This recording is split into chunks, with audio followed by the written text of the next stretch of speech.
Hello guys, so for today's video, ipapakita ko sa inyo kung gaano ba ka-importante at gaano kahalaga ang pagkakaroon ng magandang asal, magandang ugali ng isang tao.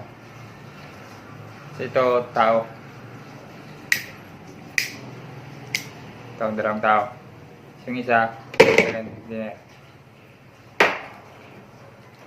ito, childhood trauma. Insecurity, loneliness, mga panglalait, paninira, lahat ng mga sasamang ibinabato sa iyo galing sa kapaligiran, galing sa ibang tao.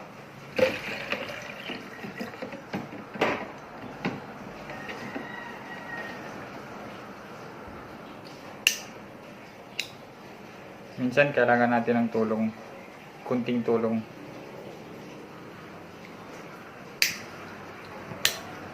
Ayan. Kaya gumawa po tayo ng magandang gawain. Tumulong po tayo sa mga nangangailangan. Kahit sa kunting tulong lang, basta galing sa puso. Ayos na ayos yun.